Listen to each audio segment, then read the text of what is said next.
Muito bem, irmãos. O capítulo 6, o capítulo 7, que conta a história de Gideão, ele tem um desafio, né, para quem estuda esse texto, que é sobre a imagem que a pessoa tem dela própria. Se uma pessoa quer, assim, estudar um pouco sobre isso, é interessante na palavra de Deus. Por quê? Porque às vezes a gente aprende que tem personagem que ele se acha mais do que ele é. É o caso, por exemplo, do rei que nós estudávamos, o Nabucodonosor. Ele se achava, né, um deus. Agora, tem personagens na Bíblia, esse é o caso do Gideão, que é uma pessoa que achava que não era nada, né? Aí é onde que Deus olha para ele e fala assim, olha, vai nessa tua força.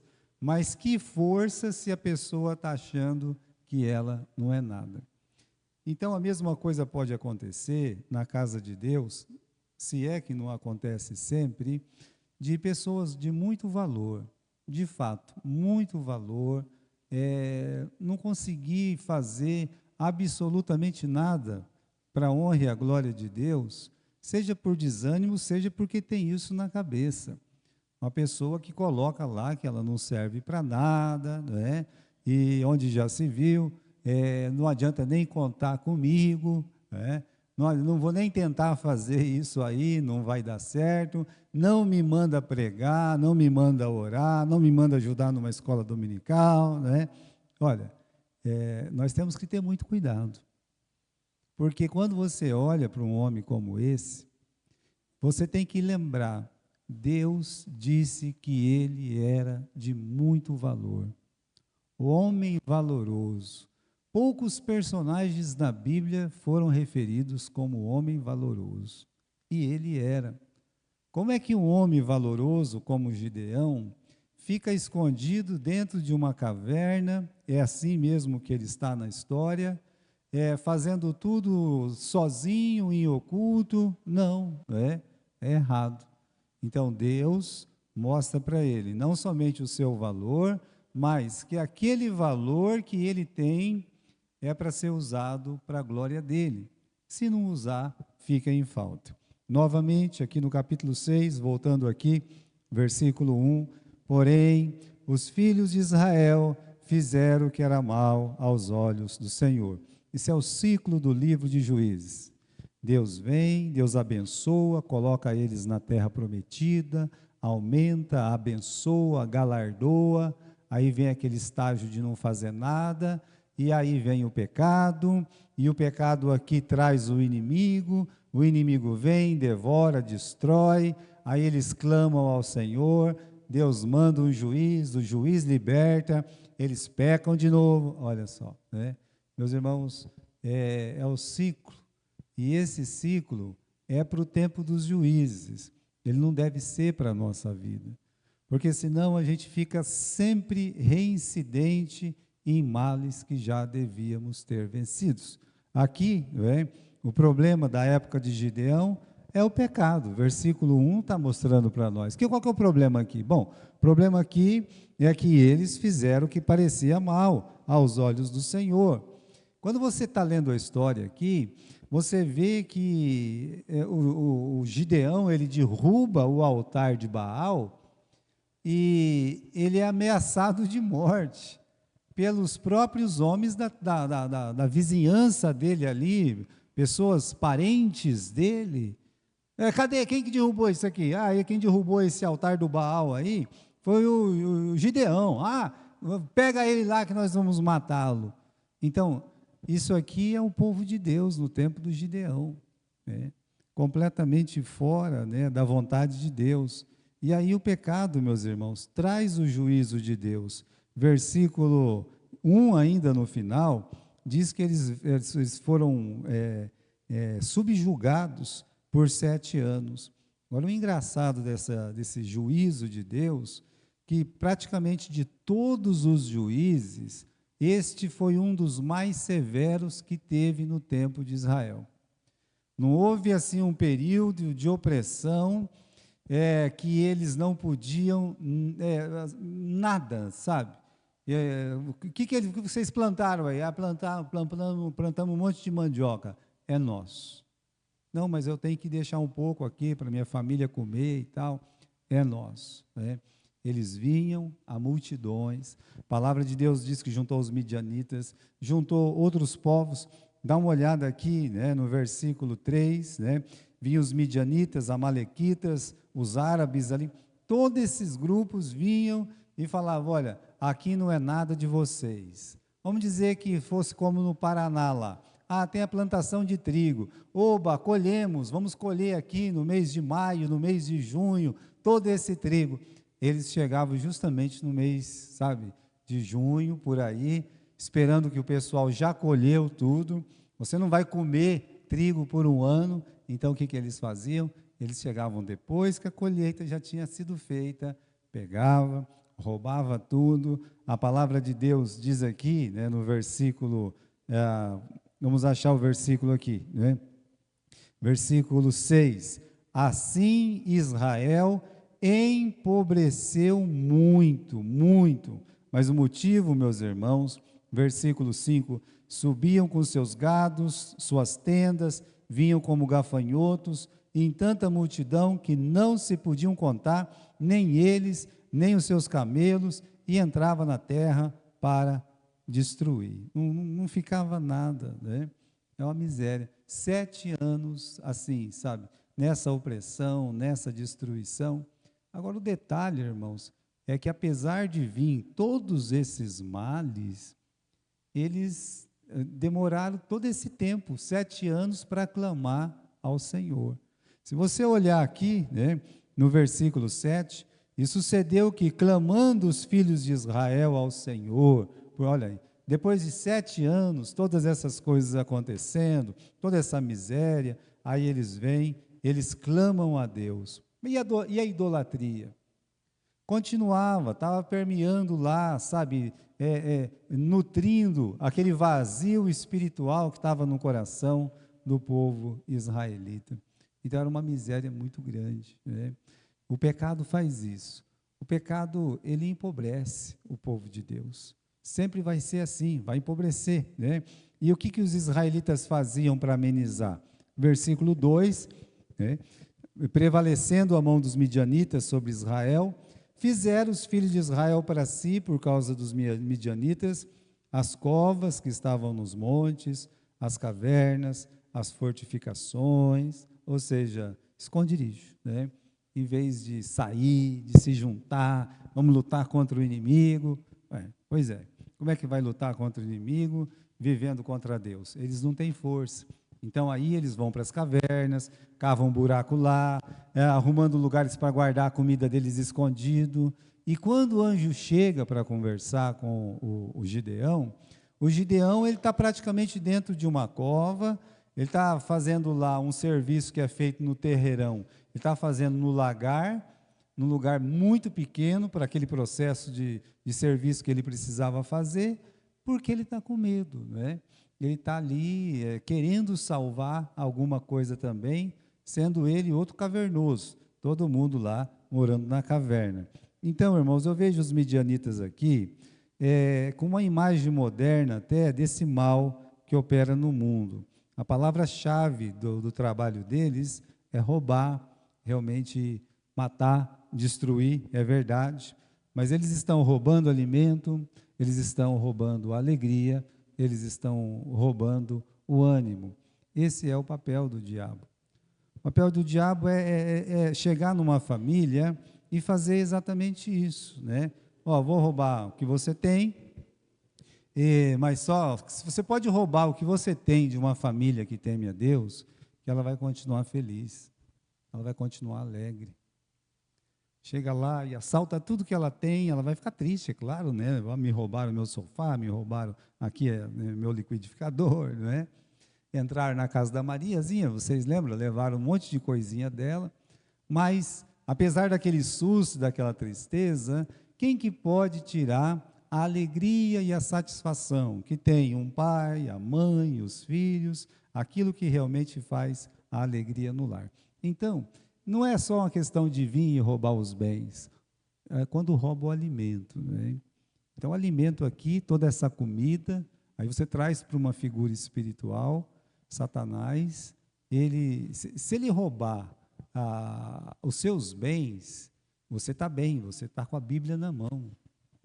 Agora, quando ele rouba o alimento, ou seja, quando ele tira a Bíblia do crente, isso ele faz com muita facilidade, o tempo que uma pessoa gasta com a sua Bíblia, com a palavra de Deus, o tempo que ele gasta para servir a Deus dentro da casa do Senhor. Então, ele como um gatuno, ele sabe o poder que tem uma pessoa ouvir, ela lê a Bíblia, ela está junto com os irmãos na igreja. Então, Satanás, ele é muito esperto. Então, se ele puder roubar isso, como na parábola do semeador, que os passarinhos vêm e roubam lá, né? Tiram aquela semente, uma vez que ele conquistou isso aí, meus irmãos, é inevitável que se perca a alegria e o ânimo. Então, essas duas coisas, a alegria e o ânimo, depende muito, mas muito mesmo, né, desse alimento. Tanto é que, às vezes, hoje é difícil, mas talvez, né, você ainda encontra uma e outra pessoa, numa escola, por exemplo, aquelas crianças que vinham, né, hoje capaz que vai também, eles estão tristinhos, tadinho, eles estão ali meio cabisbaixo, e de repente vem a hora da sopa, né? Chega lá a sopa, eles voam lá, pega, no meu tempo, a gente ficava esperando o tempo do repete, e animava, sabe, animava. Por que animava? Porque até aquele momento da sopa lá, ele não tinha comido nada, e por não comer nada, tem um desânimo, não tem alegria, quer fazer uma brincadeira com a criança, ela não quer, está com fome, Espiritualmente, sem a palavra de Deus, sem a comunhão, não tem jeito, meus irmãos, não resultar, né, a tristeza e o desânimo. Rouba nossos talentos, a palavra de Deus, a alegria, o ânimo de servir a Deus. Agora, os crentes ainda são levados a se esconder, né? Se esconde, e os midianitas não estão sozinhos. No versículo 3, tem os amalequitas, que é pior que eles, e também, meus irmãos, tem os árabes aí, os que vêm do Oriente, ou seja, os seus agentes auxiliares. E Satanás tem muitos. Satanás, ele não é só aquela imagem horrível que ele tem nas Escrituras. Hoje ele tem um melhor aliado dele realmente é o celular, mas ele tem, meus irmãos, nas instituições, os professores hoje, a maioria deles, não estou dizendo desses ensinos menores, mas você entra numa faculdade hoje, a primeira coisa que aconteceu comigo, quando eu entrei na faculdade, tinha que ler um livro, né? Era um livro que ensinava o comunismo para os alunos. É exatamente isso. Quer dizer, eu como pastor, né? Eu já naquele momento, eu não vou ler isso aqui, eu já sabia o que era. Aí você estranha que, de repente, o seu filho está pensando que nem um perdido, que nem um mundano, odiando, às vezes, as coisas que Deus colocou e amando aquilo que Satanás apresenta. Então, se tem uma figura dos midianitas, essa figura moderna, meus irmãos, da mídia hoje, das instituições que nós temos, muito depravadas espiritualmente. As nossas instituições, elas são espiritualmente depravadas. E não tem como negar isso mais. Nós, como cristãos, nós temos que orar, nós temos que clamar a Deus, porque é o que o mundo, ele rouba aquilo que tem de bom e ele deixa muita tristeza. Versículo 6, empobreceu. Assim, os israelitas empobreceram, né? Mas também, meus irmãos, clamaram ao Senhor. Aí aparece esse anjo aqui. Veja lá no versículo 11, capítulo 6. Então o anjo do Senhor veio, assentou-se debaixo do carvalho, que está em Ofra, que pertencia a Joás, a Abiesrita, e Gideão, seu filho, estava malhando o trigo no lagar para salvar dos midianitas. Então o anjo do Senhor lhe apareceu e disse: o Senhor é contigo, né? Varão, homem valente ou varão valoroso. A figura do anjo vindo já mostra, meus irmãos, que Deus está sempre olhando por nós, né? Imagine se descesse um anjo, sentasse bem pertinho da onde você estava, observando você fazer as coisas. É isso que Deus fez. Na verdade, é isso que Deus faz o tempo todo. A questão é que Ele tornou visível aquela imagem, só isso. Aquela imagem, ela ficou visível, audível, né? Aquele anjo em pessoa para conversar com o Gideão. Mas é uma coisa que Deus está sempre fazendo, nos observando. Aí ele olhando ali, toda aquela miséria, né? Um homem, irmãos, assim, no Paraná ainda tem muita fazenda, aqui no estado de São Paulo é para ter muito e muito mais, mas os terreirões das fazendas são terreirões grandes. Até no sítio ali do irmão Choite, ele tem um terreirão grande, sabe, enorme. É um sítio pequeno, mas o terreirão dele por quê? Porque para poder fazer aquele café secar, precisa de um grande espaço. Ele não vai fazer aquilo dentro de uma cocheira, e é o que ele está fazendo com milho aqui, né? Com milho não, com trigo. O que ele deveria fazer num lugar muito amplo, ele colocou dentro de uma cocheira, praticamente se revirando, aquele sofrimento todo. Vamos pensar, ou sofrimento, ou miséria, sabe, ou penúria, e Deus está vendo. Agora, o que ele fala, Deus não está vendo? Deus está vendo. Mas a questão é, por que isso está acontecendo? Né? Por causa do pecado.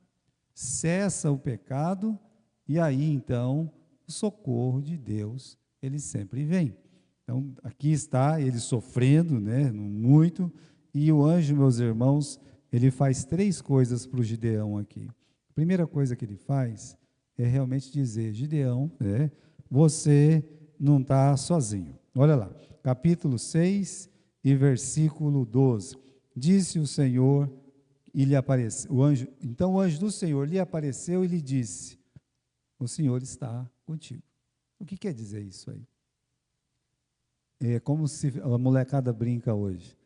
Estamos juntos, né? É o que Deus está dizendo. Você não está sozinho, Gideão. Não, mas ele está sozinho, ele está malhando ali, ele está sofrendo ali, está com medo que os midianitas cheguem, já leva tudo. Não, Deus está dizendo, olha, você não está sozinho. Na verdade, o crente nunca está sozinho, nunca esteve e nunca estará. Então, isso é a primeira coisa, né? Não está sozinho nessa luta, né? E aí, meus irmãos, a segunda coisa é que o anjo lembra que ele tem valor. O Senhor é contigo, ou seja, você não está sozinho, você tem o seu valor. Homem valoroso. Isso é muito importante, tá? Isso é muito importante. Olha, você tem valor. Porque fazendo o que ele está fazendo, sozinho, naquelas famílias tribais, era para muitas pessoas estar ajudando, ninguém está ajudando. Ele aprender, olha, você não está sozinho, tá? Mesmo que eles estão te deixando só aqui. Então, quando você estiver trabalhando na igreja, meus irmãos, e você se sentir sozinho, lembra do que Deus disse para Gideão, né? Lembra bem, olha, você não está sozinho. Pode ser que você um dia vai estar só aqui na casa de Deus. Pode acontecer diversos fatores que um dia isso aconteça. Estava me lembrando que em Cornélio, quando eu era jovem, bem novinho ainda, o pastor foi embora. E ele foi embora, né, 4 malas, levei 2, ele levou 2, eu era menino ainda. Ele olhou e disse assim para mim, a semana que vem vai chegar um novo pastor. 3 meses. 3 meses. Eu tinha 15 para 16 anos. Mas ele disse assim, olha, você abra a igreja domingo, tá? Tá bom, né? Semana que vem o pastor está aí. Então eu abro, né? Era uma sexta-feira, eu abro no domingo. Eu abro no domingo, não tem problema nenhum. Tinha algumas crianças lá, né? Trouxe as crianças, eu não sabia o que ensinar para as crianças também, mas devo ter falado alguma coisa, levamos as crianças embora, né? E de noite, mesma coisa, e no próximo domingo a mesma coisa. Foram mais de 3 meses até que chegasse um pastor, uma pessoa que chegou lá, né? Mas, irmãos, a igreja de Deus não ficou fechada. Nós temos uma boa igreja lá hoje, sabe? Alguns irmãos reformaram toda a igreja, nem parece aquele prédio que era um depósito de veneno, uma coisa bonita no centro da cidade. Quem podia imaginar, 43 anos depois, que ia acontecer tudo isso? Mas nós temos que aprender, nós nunca estamos sozinhos, Deus está conosco. Nós temos que entender que existe um valor, você tem um valor, né? Mas será que você vai usar esse valor? E aí, meus irmãos, lembrar que ele tem força para vencer o mal. Olha o que ele diz aqui no versículo 14. O Senhor olhou para ele e disse: vai nesta tua força. Puxa, né? Que força! Ele vai dizer que ele não tem força nenhuma, mas Deus está vendo uma força nele, e livrará Israel da mão dos midianitas. Ainda se Deus tivesse dito: olha, eu vou dar um exército de anjos como eu dei para Jacó, eu vou fazer muitas coisas, né? Não, meus irmãos, olhou para ele mesmo, colocou sobre ele essa grande responsabilidade. Ele foi lá, tocou a trombeta, apareceram lá milhares de soldados, não é isso que aconteceu? Muitos, muitos mesmo, e Deus olhou e disse: manda tudo embora.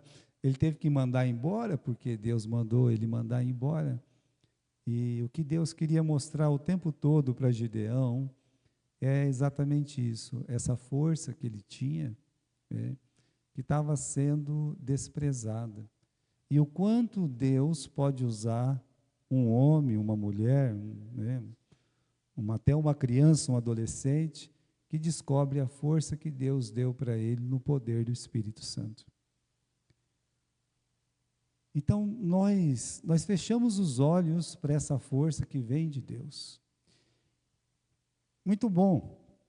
E aí, meus irmãos, a terceira coisa que ele faz é acertar a oferta que o Gideão oferece. O Gideão conversa com ele: calma aí que eu vou... Foi lá, pegou um pouco de carne, né, pegou um pouco de caldo e colocou lá na mesa, né?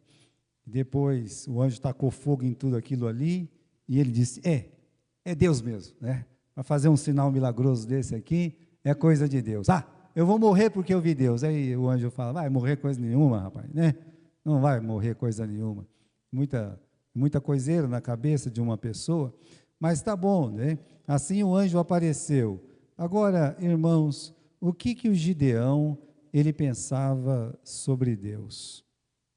Vamos dar uma olhada aqui, tá? Porque o inimigo, como eu disse, ele vem e rouba muita coisa de dentro da gente. Nós estamos falando de um servo de Deus, de um homem de fé. Mas o que ele pensava, tá? Gideão, ele vivia, meus irmãos, num vilarejo que todos tinham um coração dobre e idólatra. O pai dele era chefe do bando idólatra lá da vila. Na casa dele tinha um grande ídolo de Baal, né? E ainda tinha da deusa lá, da Astarote, ou seja, o casal de ídolos, e todo mundo ali na redondeza adorava, reverenciava. Então, de qualquer forma, ele podia ter dúvidas no coração, mas ele não chegou ao ponto da idolatria.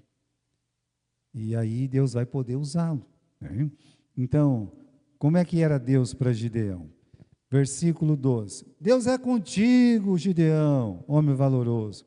Ele respondeu e disse: ai, meu Senhor, se Deus é conosco, por que essas coisas estão acontecendo? Então, se Deus é com a gente aqui, né? Então, onde é que Ele está? Por que ele não pode plantar um pé de milho aqui que a gente não tem o gosto de comer? Bom, era uma verdade na vida dele também. É uma realidade que ele tinha que sempre conviver. Ou seja, cadê esse Deus que esses inimigos entram aqui como se, né, já não fôssemos nada, nação nenhuma, que Deus é esse que não nos defende? Uma outra coisa aqui, irmãos, um Deus inativo, né? E ele fala assim: o que é feito de todas as suas maravilhas que os nossos pais nos contaram, dizendo, não nos fez o Senhor subir do Egito, porém agora o Senhor nos desamparou, né?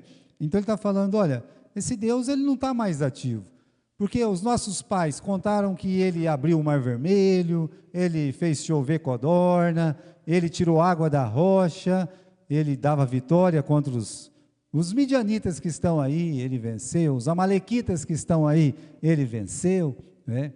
Então, ele não opera mais, ele não está mais, ele não se importa mais, ele não opera mais, está distante. Versículo 13, lá no final, o Senhor não nos desamparou e nos vendeu nas mãos dos midianitas. Então, resumindo, meus irmãos, para Gideão, Deus existia, mas não era o mesmo. Isso não é um problema do Gideão. A palavra diz que Deus continua sendo o mesmo ontem, hoje e para sempre. Eu não posso pensar em Deus a menos que eu pense no Deus de Abraão. Eu não posso pensar em Deus a menos que eu pense naquele Deus que pegou o faraó e os seus cavaleiros e afogou lá no Egito. Então, que Deus eu vou ensinar para os meus filhos? Para eles poderem amar, para eles poderem obedecer e para eles poderem temer esse Deus. É o Deus da palavra, Deus da Bíblia. Então, de fato, ele tem o temor de Deus. Eu ouso a dizer, ele ama esse Deus, mas aí ele chega nesse ponto de achar que Deus era o Deus lá. Hoje não é mais a mesma coisa, não funciona mais, não dá mais certo, né? Você sabe que o nazismo é uma doutrina que ela se solidificou por como é que a gente chama esse tipo de pessoa? Aquele filósofo, né? Esqueci o nome dele agora. Começa com N, é um nome muito esquisito. Mas ele disse, Deus está morto. E ele foi um filósofo que, com poucos anos, já ficou biruta, louco, a irmã dele cuidou dele, e a irmã dele odiava judeu. O que fez? Pegou todos aqueles escritos malucos que ele tinha, acrescentou mais algumas coisas, e deu na mão de quem? Deu na mão do Hitler. Deixa eu dizer, o pai dele era pastor, os dois avós dele eram pastor. Então, que tipo de Deus nós estamos ensinando para os nossos filhos? Quando nós reclamamos alguma coisa em casa, nós passamos uma imagem de um Deus diferente daquele que está nas Escrituras. Que Deus, o pai do Joás, passou para ele. Então você clame na sua casa, no seu lar, mas por um Deus todo-poderoso, para que os seus filhos possam amá-lo, para que os seus filhos possam reverenciá-lo, temê-lo como um Deus todo-poderoso. E aqui está esse homem, com um ponto de interrogação. Onde ele está? Por que nos desamparou? Por que parou de atuar? Não faz mais nada por nós. Ele via Deus sempre no pretérito, não era um Deus presente, não era mais o grande eu sou, como Jesus disse. Então, se você quer ter uma família estruturada na fé, você precisa muito passar esse Deus maravilhoso para a sua família, para os seus filhos. O que Gideão pensava de si mesmo? Ele não se achava capaz. Ele diz aqui, como é que eu vou livrar Israel? Como que eu posso livrar? Deus falou para ele aqui na boca do anjo, vai nessa tua força, Versículo 15, ele disse: ah, meu Senhor, com que força, né? Com que eu vou livrar Israel? O meu milheiro é o mais pobre em Manassés, e eu sou o menor na casa do meu pai. Como dizendo, a minha fazenda é a menor, a minha família é a menor, eu sou o menor lá na casa do meu pai, quer dizer, eu sou um João Ninguém. Quem esse João Ninguém pode pensar que é, a não ser um João Ninguém? Então, irmãos, a gente tem que ter cuidado, né, com a baixa estima. Se não se cura, tem que viver na caverna mesmo. Uma pessoa que se acha incapaz, que fica na caverna mesmo. Pelo menos ali não vai cair um raio na cabeça. Vai ser morto por um escorpião, por alguma coisa ali. Mas um homem que pensa assim, nós temos que pensar que temos força que pode vir do poder do Espírito Santo e nós podemos fazer muitas coisas para Deus. Isso tem que estar na nossa mente para ser transmitido para os nossos filhos. Então, irmãos, quando uma pessoa tem essa fé frágil, tem um problema que existe na vida do Gideão, é a dependência por sinais. Ele está sempre pedindo um sinal para Deus.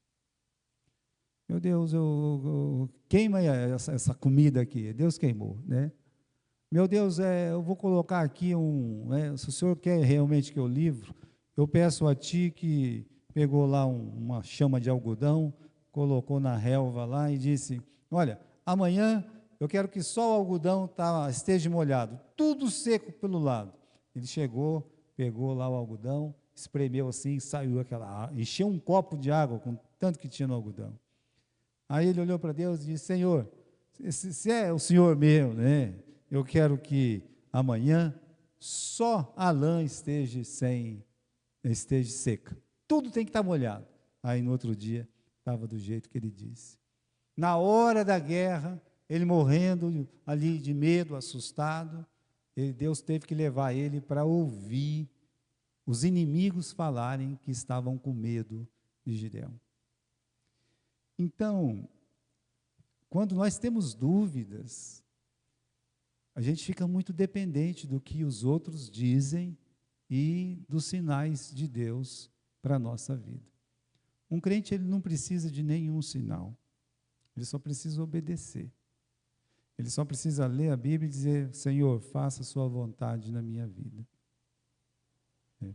Aquelas histórias, só vou se o outro for, só vou fazer se o outro irmão fazer. Isso, meus irmãos, isso tem assim um efeito para grupo, para desculpa, mas não para Deus. Para Deus nunca. A gente tem aquela responsabilidade, eu vou fazer porque Deus me pôs para fazer. Amém por isso. Deus está dizendo que eu sou um homem valoroso, né? Deus está dizendo que há força em mim. Se Ele está dizendo, quem que vai dizer o contrário? E era assim que ele deveria pensar. Então, irmãos, quando a gente olhar para a gente, vamos lembrar do que está escrito em Romanos 12, 3. Pode passar ali, tá? Pela graça que me é dada, digo a cada um dentre vós, que não pense de si mesmo além do que convém. Então, também você não faça uma imagem de sabe? Como se você fosse o próprio leão da tribo de Judá. Não é assim também. Porque isso causa soberba, causa orgulho, sabe? É a própria intemperança. Antes pense com moderação. O que é moderação? Sensatez, uma sã consciência, conforme a medida da fé que Deus repartiu a cada um. Você desfaça a figura de fraqueza, ou aquela figura de superpoderes, e destrói, irmãos, vidas. Nós tivemos há pouco tempo atrás, não sei nem a quantas anda, né, mas eu me lembrei dele agora, daquele pobre menino de 13 anos, né, esqueço o nome dele. Como é que é o nome dele, Renato? Aquele profeta lá. Miguel, obrigado, né? É o Miguel. Tá, Agora, irmãos, ele pode sim ser muito usado por Deus. Ele tem uma coisa que os meninos na idade dele não têm, o desejo de estar na casa de Deus. Ele tem uma coisa que ele confia, pelo menos, que Deus pode fazer muitas coisas, ele crê nisso aí. Só que pegaram esse menino e transformaram ele, sabe, numa coisa que não existe. E aí, sabe a quantas ainda vai a decepção. Ou que se Deus, na sua misericórdia, pode pegar e transformar ele num grande vaso. Mas veja o mal de pensar além daquilo que realmente é. Então você pega um menino desse. Aí você pega um Gideão, que ao invés de estar discutindo como vencer os midianitas, está com uma vara batendo no trigal lá, resmungando o tempo todo, sem fazer nada a respeito da obra de Deus. Então, às vezes, é assim que muitas vezes funciona na casa de Deus. É malhando e resmungando e não fazendo nada. Malhando e resmungando e não fazendo nada. Está lá. O que ele fez para Deus até aquele momento? Nada. Absolutamente nada. Mas era uma pessoa de muito valor. Continuemos, irmãos. Vamos ver o que Deus pensava dele. Deus o via como um homem valoroso. Sabe, tem uma tradução que diz, um guerreiro valente. Eu não consegui identificar tudo isso no original, sabe? Mas um bom guerreiro. Deus viu valores em Gideão que a ele não conseguia enxergar. Sabe, aquele homem inconformado com o estado ruim, isso nós devemos estar, Um homem que não acompanhava o seu pai na idolatria, isso é outra notícia maravilhosa dele, Um homem que lutava sozinho para salvar a sua ira, pode lutar sozinho também, meus irmãos, como fez Jonatas ali, para vencer o inimigo em algumas batalhas, viu força, coragem, digna de um líder, ou seja, Deus, Ele não nos desvaloriza, Ele nos valoriza, Deus, Ele nunca pensa o pior de nós, Ele pensa, meus irmãos, em como é que uma vida dessa, como a nossa, cheia de defeito, pode ser usado por Ele para a honra e a glória dEle. Ele pegar uma pessoa como Gideão, com tantas dúvidas, e usar como usou.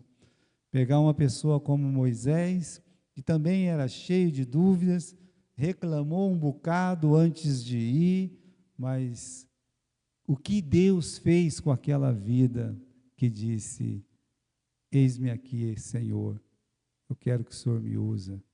Quantas coisas Deus fez. Então, de que adianta, meus irmãos, um valor encoberto, Chamado de valoroso, ele era.